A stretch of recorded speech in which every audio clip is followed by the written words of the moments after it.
जय हिंद साथियों, सूर्या क्लासेज के यूट्यूब चैनल पे आप सभी का स्वागत है। हम लोग नंबर सिस्टम पढ़ चुके हैं और अगले इकाई में हम लोग पढ़ेंगे HCF और LCM, HCF एंड LCM। इसके बारे में जानने से पहले हमें कुछ तथ्यों को जानना चाहिए जो इसके जानने के लिए हमें सहायता देंगे। ठीक है, सबसे पहला तथ्य हमारा होगा कि अपवर्त क्या होता है। ठीक है, अपवर्त या गुणज, ठीक है, इसी को अंग्रेजी में कहते हैं मल्टीपल। ठीक, इसको क्या कहते हैं? मल्टीपल। अब मल्टीपल से आपको पता होगा कि गुणा, ठीक है, मल्टीपल से आपको पता चल रहा होगा कि गुणा की बात कर रहे हैं हम लोग। ठीक है, अर्थात वे संख्याएं जो दी गई संख्या को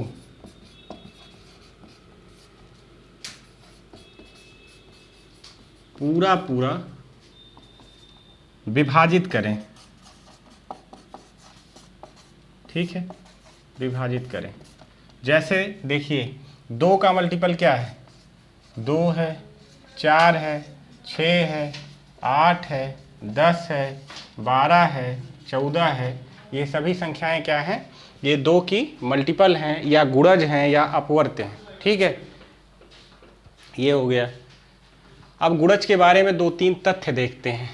ठीक है, गुणज के बारे में 2-3 तथ्य हैं, देखते हैं। ठीक, किसी भी संख्या के अपवर्तों की संख्या क्या होती है? अपवर्तों की संख्या, इसको अच्छे से देखते हैं, 1 मिनट नोट कर लेते हैं फिर से।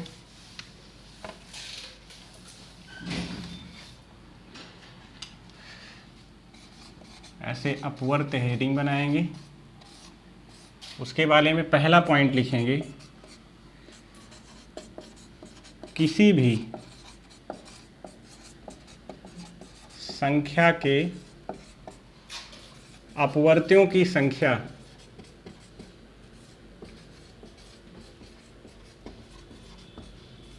अनंत होती है। क्या होती है?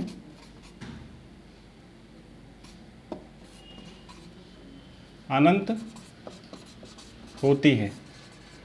ठीक, किसी भी संख्या के अपवर्त्यों की संख्या अनंत होती है। कैसे होती है? आपने सीखा कि जैसे 2 का अपवर्त है तो 2 होगा, 4 होगा, 6 होगा, 8 होगा, 10 होगा, ऐसे कहाँ तक? अनंत तक होगा ना। तो हम अपवर्तों की संख्या इसकी ज्ञात नहीं कर सकते हैं कि कितने अपवर्त हैं। ठीक है, इसी प्रकार आपका दूसरा पॉइंट होना चाहिए, संख्या का, किसी भी संख्या का, किसी भी संख्या का सबसे छोटा अपवर्त, सबसे छोटा अपवर्त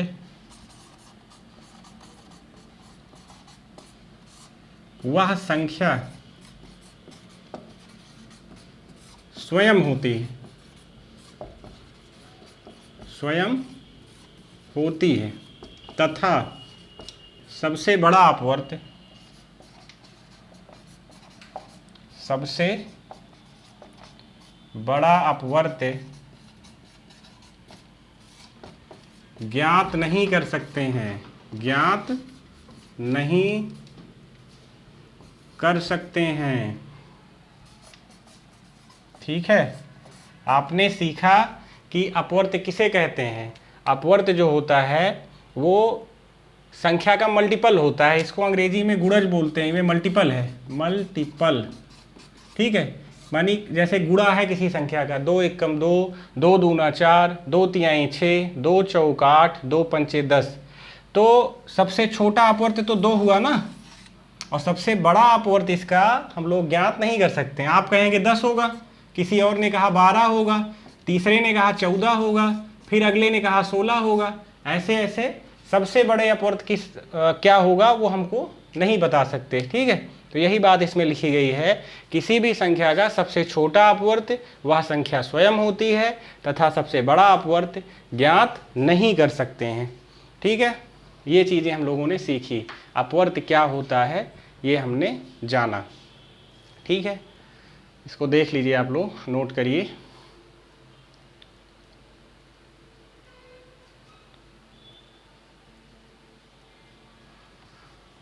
अब देखते हैं अगला समापवर्त।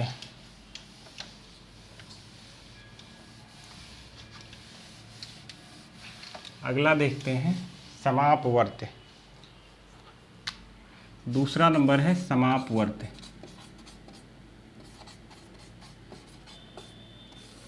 इसको बोलते हैं कॉमन फैक्टर, जैसा कि आप लोग इंग्लिश में ही इसको, इंग्लिश के नाम से ही इसके परिचित होंगे। अब समापवर्त क्या होता है? दो या दो से अधिक, दो या दो से अधिक संख्याओं के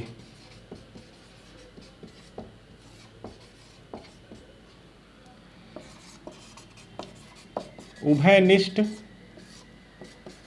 गुणनखंड को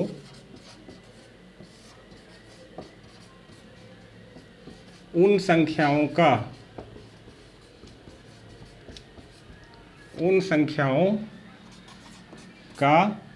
समापवर्त कहते हैं। समापवर्त कहते हैं। ठीक है, कह रहे हैं दो या दो से अधिक संख्याओं के उभयनिष्ठ गुणनखंड को उन संख्याओं का समापवर्त कहते हैं। अब कोई भी संख्या है, जैसे 4 है और 6 है, दो संख्याएं हैं। 4 का अपवर्त देखो क्या क्या है। ठीक, 4, 4 दूना 8, 4 तिहाई 12, 4 चौक 16, 4 पंचे 20, 4 छंग 24, ऐसे तो जाएगा। 6 का देखिए, 6 दूना 12, 6 त्रिक 18, 6 चौक 24, 6 पंचे 30, ऐसे होगा। ये दो संख्याएं हैं, दोनों संख्याओं के अपवर्त दिए गए हैं। अब इन दोनों संख्याओं के जो अपवर्त हैं, इनमें जो कॉमन फैक्टर होगा वही समापवर्त कहलाएगा। ठीक है, यही बातें हम लोगों ने सेंटेंस में लिखी हैं। ठीक, देखिए क्या क्या कॉमन है। 12 कॉमन है। ठीक, फिर क्या है, 24 कॉमन है। ठीक, इसके बाद फिर 36 कॉमन होगा, यानी इसका समापवर्त क्या है, देखिए लिखिए यहाँ पे। समापवर्त 4 और 6 के समापवर्त क्या होंगे? पहला होगा 12, दूसरा होगा 36, तीसरा होगा 12 दूना, दूसरा होगा 24, तीसरा होगा 36, चौथा होगा 48, ऐसे ऐसे होते चले जाएंगे। ठीक है, ये हैं समापवर्त। आपने समापवर्त की परिभाषा देखी, समापवर्त किसे कहते हैं ये देखा। अब समापवर्त के अंतर्गत क्या क्या बातें हैं इसको भी देख लेते हैं। ठीक है, उसके लिए इसको मिटाना पड़ेगा। मिटाएं, देखते हैं।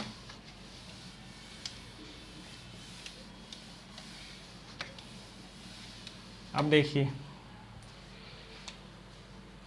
अब इसकी पहली महत्वपूर्ण बात है, किन्हीं दो संख्याओं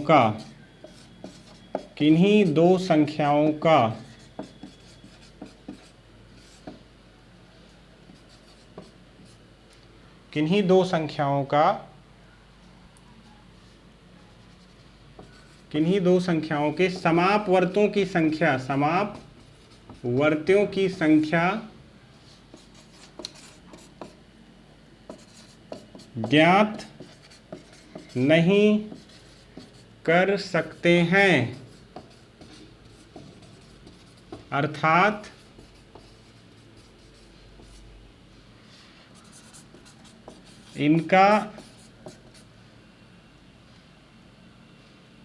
इनके समापवर्तों की संख्या, इनके समापवर्तों की संख्या क्या होती है? अनंत होती है। ठीक, क्योंकि उभयनिष्ठ गुणनखंड तो अनंत होंगे। जैसे 4 है, 6 है, 4 का पहाड़ा 4, 8, 12, 16, 20, 24, 28, 32 ऐसे पढ़ते चले जाओगे अनंत तक। उसी प्रकार 6 का भी पहाड़ा पढ़ोगे, 6, 12, 18, 24, 30, 36, ठीक है, 42 ऐसे पढ़ते चले जाएंगे। तो इसके कॉमन फैक्टर तो मिलते जाएंगे आपको, इनकी संख्या तो अनंत होगी। वही बात हम लोगों ने हैंड राइटिंग में लिखी है, ठीक है। चलिए, ये हो गया समापवर्त।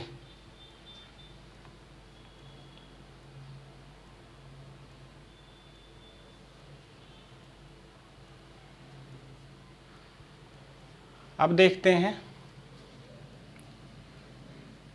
इसके आगे समापवर्तक और अपवर्तक, ठीक है। क्या देखते हैं, अपवर्तक क्या होता है, ठीक। अपवर्तक, अपवर्तक को अंग्रेजी में कहते हैं, ये इसका एक नाम है गुणनखंड। क्या है, गुणनखंड। अब गुणनखंड शब्द से ही आप परिचित हैं, जैसे 12 का, तो 12 किन किन संख्याओं से कटेगा, यही 12 के अपवर्तक कितने हो सकते हैं, जिन जिन संख्याओं से ये कटे, ठीक है। अब देखते हैं, इसको फैक्टर बोलेंगे अंग्रेजी में, फैक्टर। 12 की कौन कौन से फैक्टर हैं, 1 से कटेगा, 2 से कटेगा, 3 से कटेगा, 4 से कटेगा, 6 से कटेगा और 12 स्वयं से कटेगा, ठीक है। ये हुए इसके अपवर्तक या फैक्टर, ठीक है। इसका लिख सकते हैं कि जिन संख्याओं से पूरा पूरा विभाजित हो, क्या करेंगे, इसकी परिभाषा लिखेंगे, वे संख्याएं, इसको मिटा दें, लिखें परिभाषा, वे संख्याएं जो किसी दी गई संख्या से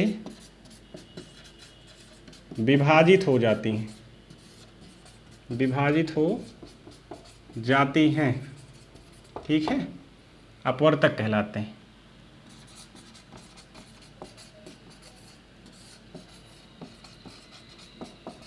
अपवर्तक कहलाते हैं। जैसे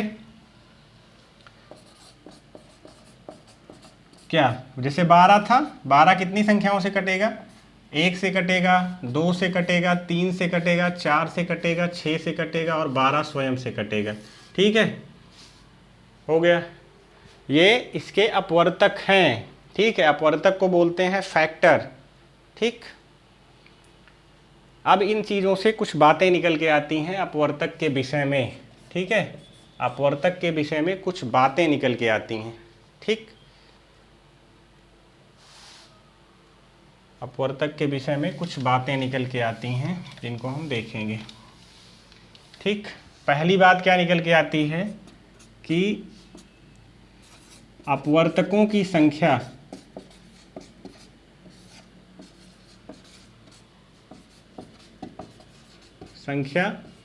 सीमित संख्या ज्ञात की जा सकती है, ज्ञात की जा सकती है, ठीक है, ये हुआ।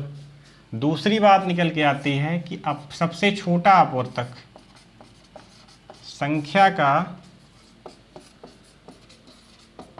सबसे छोटा अपवर्तक, छोटा अपवर्तक वह संख्या स्वयं होती है, वह संख्या,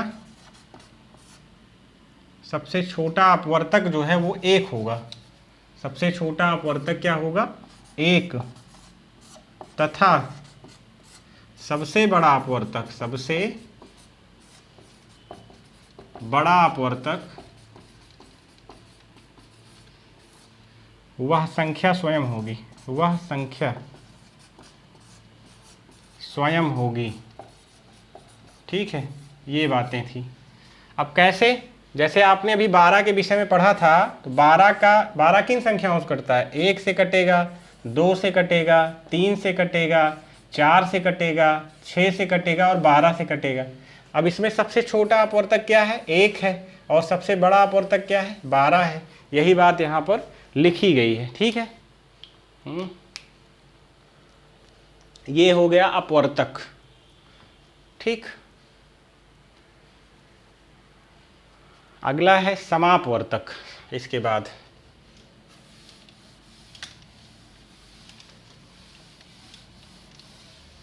अगला है समापवर्तक। अगला है समापवर्तक या कॉमन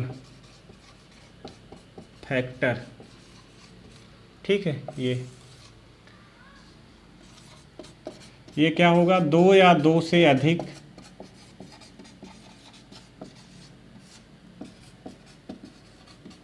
संख्याओं के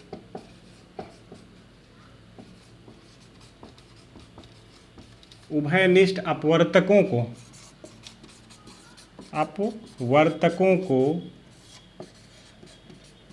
समापवर्त कहते हैं। उस संख्या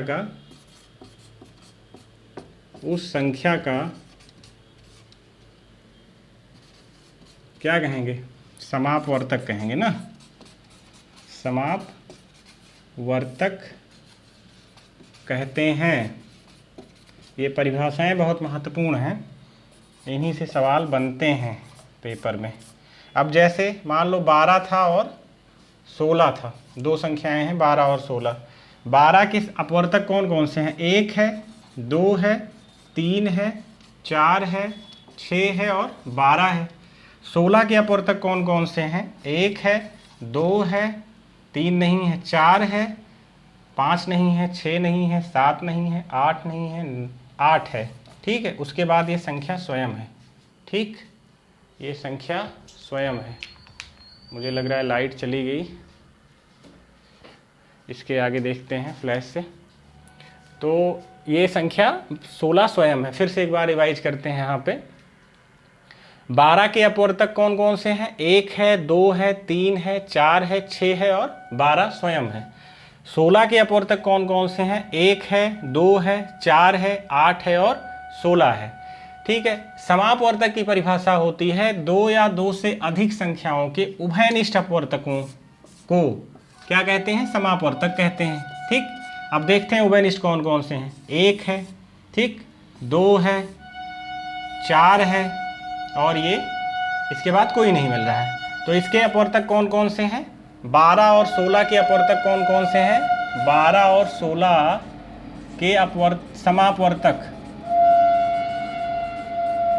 कौन कौन से हैं, 12 और 16 के समापवर्तक क्या है, 1 है, 2 है और 4 है और कोई है और कोई नहीं है, ठीक। तो ये था समापवर्तक। अब समापवर्तक के विषय में कुछ बातें होंगी, ठीक, क्या इसके बारे में भी कुछ बातें होंगी, कुछ फैक्ट होंगे और वही फैक्ट ही पेपर में पूछे जाते हैं। देखते हैं क्या फैक्ट हैं इसके बारे में। तो 2 या 2 से अधिक संख्याओं के समापवर्तकों की संख्या क्या होती है, सीमित होती है, यानी ज्ञात करने योग्य होती है, सीमित होती है, ठीक है। यानी ज्ञात किया जा सकता है, ठीक। या सीमित की जगह निश्चित होती है, ऐसा भी लिख सकते हैं, निश्चित होती, ठीक। लाइट आ गई, आपको उजाला मिलता रहेगा। तो आप लोगों ने देखा।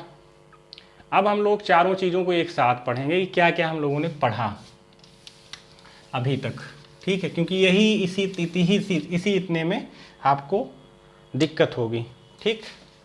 इसी इतने में आपको दिक्कत होगी। देखिए, आपने पढ़ा अपवर्त, ठीक है। इसको क्या कहते हैं, मल्टीपल, ठीक। इसके साथ में आपने पढ़ा क्या, समापवर्त, ठीक। समापवर्त को क्या कहते हैं, कॉमन मल्टीपल, ठीक, देख लेते हैं इन दोनों को पहले। अपवर्त क्या है? किसी संख्या का गुणा करना बार बार, जैसे 2 का है, 2 का अपवर्त 2, 4, 6, 8 ऐसे अनंत तक। तो इसमें हम लोगों ने क्या सीखा कि किसी भी संख्या के अपवर्तों की संख्या अनंत होती है और सबसे छोटा अपवर्त क्या होता है? वो संख्या स्वयं होती है। इसी दशा में हम लोगों ने समापवर्तक में क्या देखा कि किन्हीं दो संख्याओं के अपवर्तों की संख्या अनंत होती है।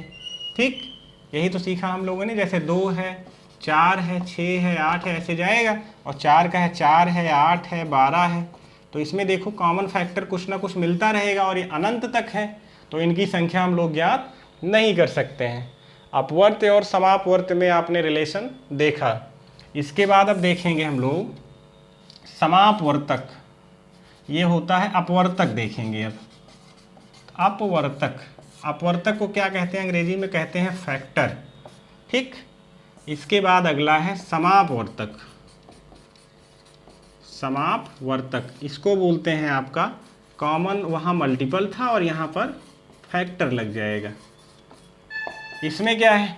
अपवर्तकों की संख्या सीमित होती है। जैसे 12 है तो 12 किन किन संख्याओं से विभाजित होगा?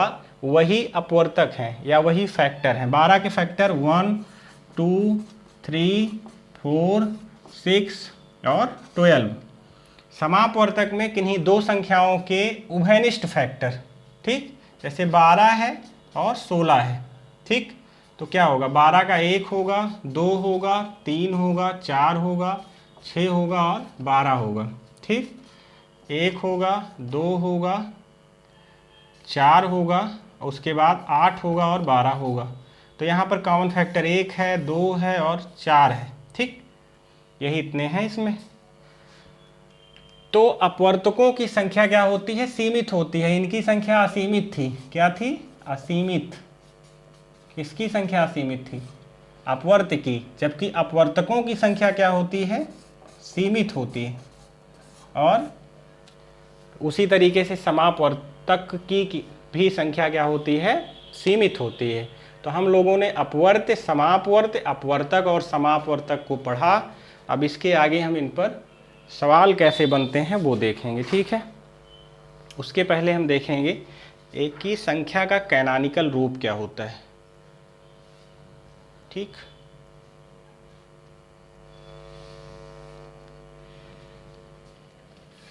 देखते हैं कैनोनिकल रूप। बहुत अच्छे से हम लोग सीखते चलेंगे। कम संसाधन में हम अच्छा करने की कोशिश करेंगे। ठीक है, और यही सब पेपर में पूछे जाते हैं। संख्या का कैनोनिकल रूप, संख्या का कैनोनिकल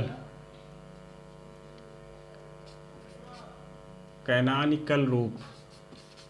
ठीक है, किसी भी संख्या का कैनोनिकल रूप क्या होता है, इसको ज्ञात करने के लिए हम क्या करेंगे?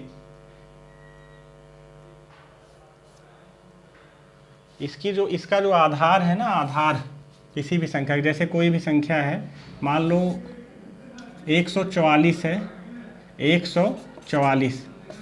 ठीक, 144 को इसके निम्नतम स्तर में देखें। 144 को पहले भाग देते जाएं, गुणनखंड करें। 2, 2 सत 14, 2 दूना 2 सत 14, 72, 2, 2 तिहाई 6, 36 और 2, 18 दूना 36, 2, 9। ठीक, 9 को फिर से करेंगे 3, 3 मल्टीपल 3। अब इसके गुणनखंड क्या आए? 144 को हम लिख सकते हैं 2 गुणे 2 गुणे 2 गुणे 2 गुणे 3 गुणे 3। इसकी 2 की पावर कितनी है? 1, 2, 3, 4, यानी इसको लिख सकते हैं 2 की पावर 4 गुणे 3 की पावर 2। ठीक, यहाँ से हम लोगों को 2 और 3 मिला, जो कि दोनों क्या है? अभाज्य संख्या है।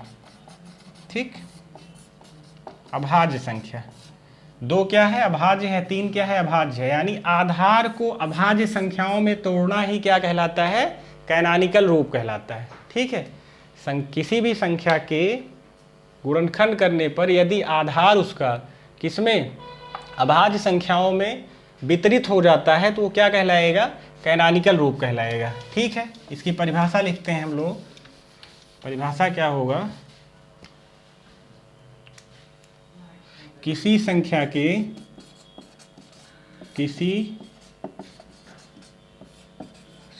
के आधार को अभाज्य संख्या के रूप में प्रदर्शित करना। अभाज्य संख्या के रूप में प्रदर्शित करना क्या कहलाता है? यही संख्या का कैनॉनिकल रूप कहलाता है। जैसे 144 को आपने लिखा, 144 को क्या लिखा आपने कि 16 नौइयाँ 144, 16 गुणे 9, और 16 को लिख सकते हो 2 की पावर 4, और 9 को लिख सकते हो 3 की पावर 2। 2 भी अभाज्य है, 3 भी अभाज्य है। ठीक है, ये दोनों क्या हैं? अभाज्य संख्याएं हैं। तो किसी भी संख्या के आधार को अभाज्य संख्या के रूप में प्रदर्शित करना ही क्या कहलाता है? संख्या का कैनॉनिकल रूप कहलाता है। ठीक है, यहाँ तक समझ गए होंगे आप लोग। अब इसके आगे इस पर हम लोग क्या करेंगे? सवाल करेंगे। ठीक है, गुणनखंडों की संख्या निकालेंगे। ठीक, चलिए।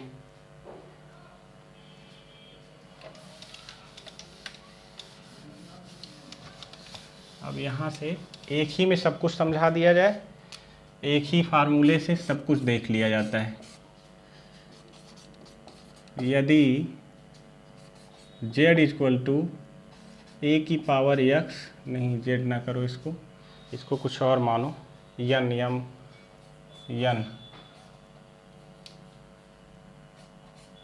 नंबर है, n फॉर नंबर, a की पावर x, b की पावर y एंड c की पावर क्या है? z हो। ठीक है, तो ये तीनों अभाज्य रूप में हैं। ठीक है, तो क्या गुणनखंडों की संख्या n के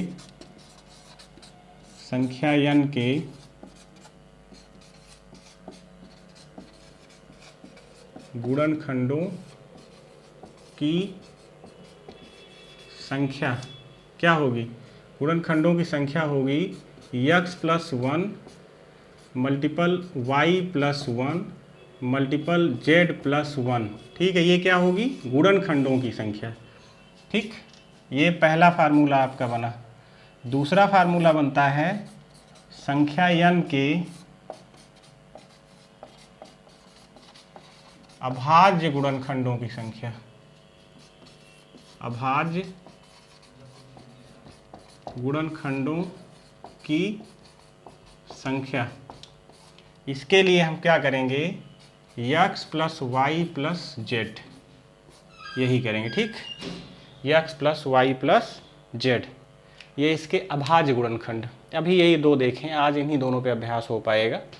ठीक है, तो अब कोई भी संख्या हो, जैसे 144 ही था, 144 पे पहला प्रश्न बनाते हैं हम लोग, इसको नोट करिएगा आप। 144 पे पहला प्रश्न बनाते हैं।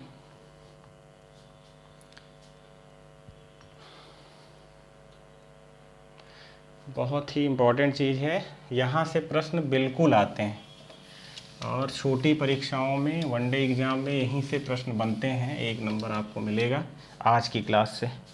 ठीक है, जैसे प्रश्न है आपका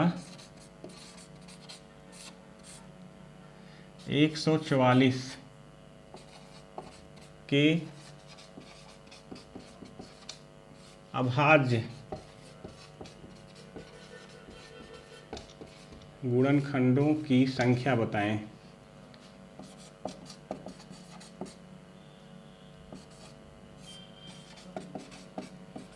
एक 144 के अभाज्य गुणनखंडों की संख्या बताएं। ठीक है, कितने अभाज्य गुणनखंडों में? तो सबसे पहले क्या करेंगे? 144 को अभाज्य आधार के अभाज्य गुणनखंडों में तोड़ेंगे। तो 144 का क्या करेंगे हम लोग? गुणनखंड कितने हैं, कैसे किससे कटेगा, वो ज्ञात करेंगे।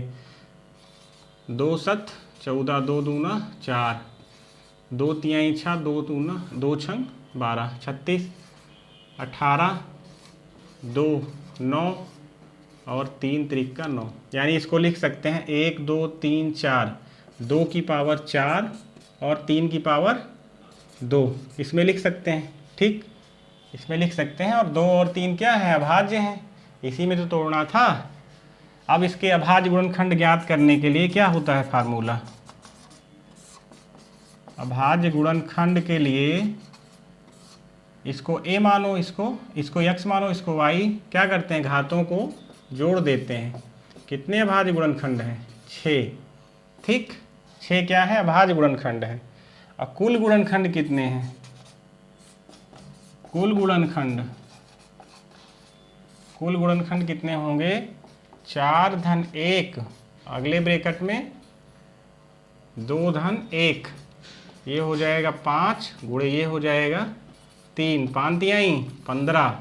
टोटल गुणनखंडों की संख्या क्या होगी, 15 होगी। ठीक है, ऐसे लगेगा ये। यहाँ से सवाल बन के आते हैं, कभी अभाज्य संख्या पूछा जाएगा आपसे, तो कभी गुणनखंडों की संख्या पूछी जाएगी। ठीक, इस पर हम लोग अभ्यास करेंगे। अगला सवाल है आपका, हम दोनों की संख्या एक साथ ही बता देंगे, अभाज्य गुणनखंडों की भी और गुणनखंडों की भी संख्या एक साथ बताएंगे। संख्या प्रश्न है आपका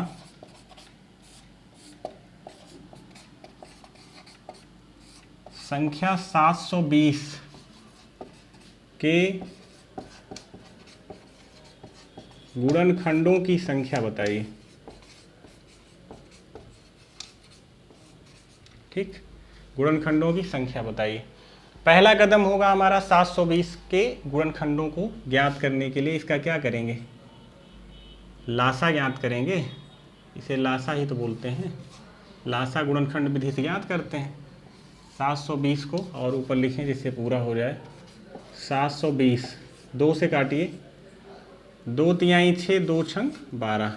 ठीक, फिर 2 से 2 एक कम 2, 2 8 16, फिर 2 से 90 आएगा, फिर 2 से 45 आएगा। अब 2 से नहीं कटेगा, अब 3 से काटेंगे, 3 से काटेंगे 15 मिलेगा, फिर 3 से काटेंगे 5 मिलेगा। अब इसके कितने गुणनखंड बने, यानी 720 को हम क्या लिख सकते हैं, 1 2 3 4, 2 की पावर क्या 4, गुणे 3 की पावर कितनी है 2 है, गुणे 5 की पावर कितनी है 1 है। ठीक, हम लोगों ने क्या सीखा, अब इसमें अभाज्य गुणनखंडों की संख्या, सबसे पहले गुणनखंड बता देते हैं। गुणनखंडों की कुल संख्या क्या होगी, 4 धन 1, एक ब्रैकेट में, दूसरे ब्रैकेट में 2 धन 1, तीसरे ब्रैकेट में 1 धन 1, क्या हो जाएगा 5 गुणे 3 गुणे 2, कितना हुआ गुणनखंडों की संख्या 30 आई।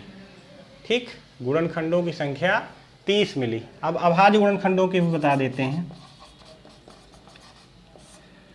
अभाज्य गुणनखंडों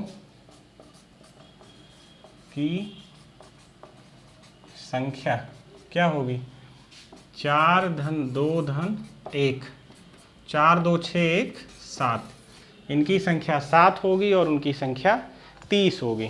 ठीक, ये हो गया आपको, इसी पर हम लोग प्रैक्टिस करेंगे। एक अगला सवाल देखते हैं।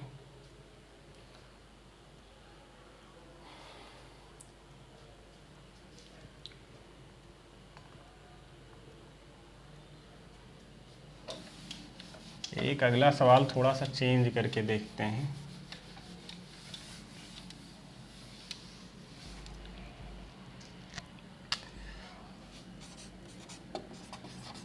संख्या 180 में कितने भिन्न भिन्न गुणनखंड होंगे, भिन्न भिन्न प्रकार के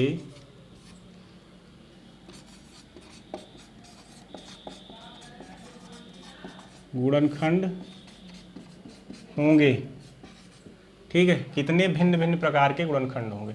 तो सबसे पहला कदम हमारा 180 को क्या करेंगे, गुणनखंड विधि से किन किन संख्याओं से विभाजित है ये ज्ञात करेंगे ना।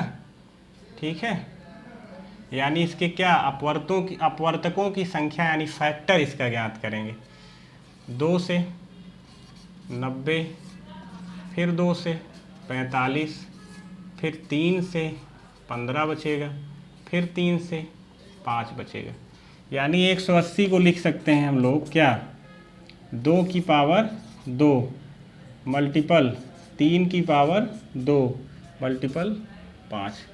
अब कितने भिन्न भिन्न प्रकार के गुणनखंड मिल रहे हैं। एक पहला प्रकार आपको मिल रहा है, ये पहला प्रकार हो गया, ठीक, वनिष्ठ प्रकार। ये दूसरा प्रकार हो गया, सेकंड। ये तीसरा प्रकार हो गया, ठीक, थर्ड। कितने भिन्न भिन्न मिल रहे हैं, 3 भिन्न भिन्न प्रकार के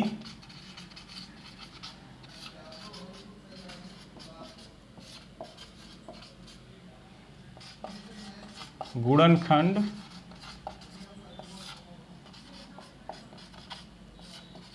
प्राप्त होंगे। ठीक है, कितने, 3 भिन्न भिन्न प्रकार के। पहला प्रकार ये हुआ, दूसरा ये, तीसरा ये एक टाइप हो सकता था प्रश्न में। ठीक है, ये इसका एक टाइप हो सकता था। ठीक, एक सवाल और देखते हैं इस पे।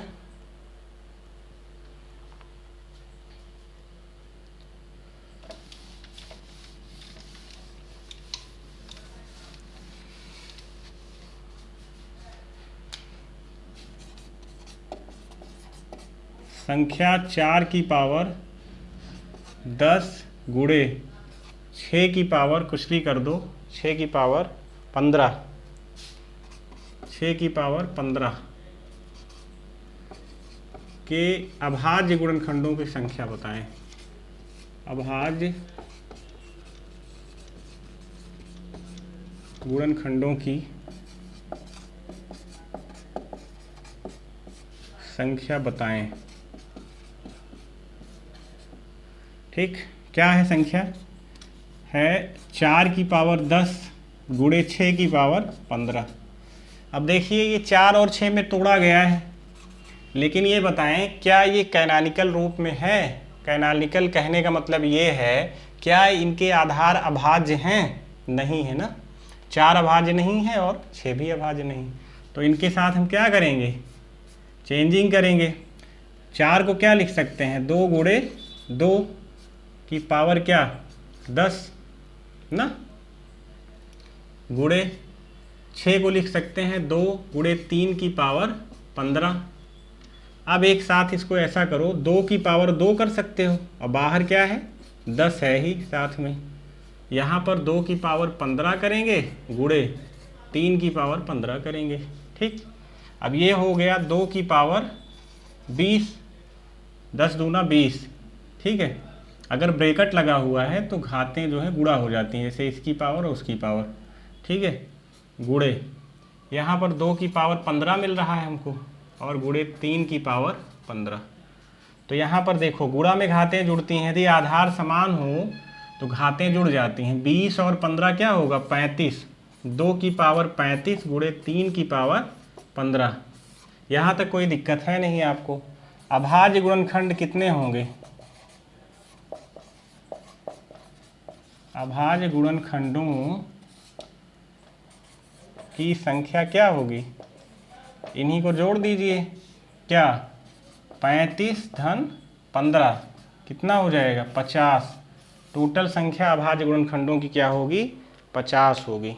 ठीक है, इसमें आपको कोई समस्या नहीं होनी चाहिए। ठीक है, ये हो गया। हम लोगों ने क्या क्या पढ़ा, अभाज्य संख्याओं, अभाज्य गुणनखंड के बारे में पढ़ा और साथ में कितने गुणनखंड हो सकते हैं ये भी पढ़ा हम लोगों ने। ठीक है,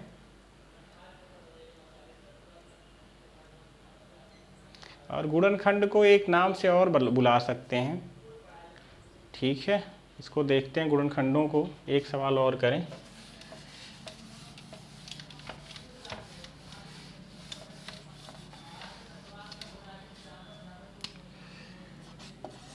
120 के कुल कितने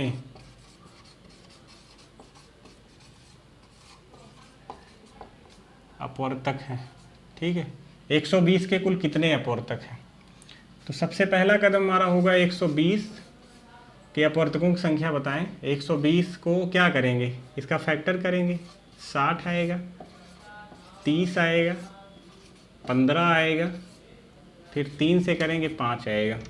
यानी 120 को लिख सकते हैं क्या, 2 की पावर 3 गुणे 3 की पावर 1 गुणे 5 की पावर 1, ऐसा लिख सकते हैं।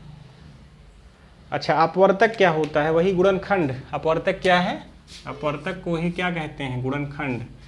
क्या अपवर्तक, गुणनखंड, इसी को कहते हैं फैक्टर। ये तीनों एक ही चीज़ें हैं। ठीक है, तो हमको टोटल बतानी है क्या, अपवर्तकों की संख्या। टोटल फैक्टर क्या होगा, टोटल फैक्टर ज्ञात करने के लिए क्या करते हैं, x + 1 और y + 1 और z + 1, यही तो करते हैं। तो 3 धन 1, ये x है, ये y है और ये z है, फार्मूले में बताया गया। 1 + 1 और 1 + 1। ठीक है, अब ये हो जाएगा 4 गुणे 2 गुणे 2, 4 दूना 8 दूना 16। ठीक है, टोटल फैक्टर यानी अपवर्तकों की संख्या क्या हो जाएगी, 16 हो जाएगी।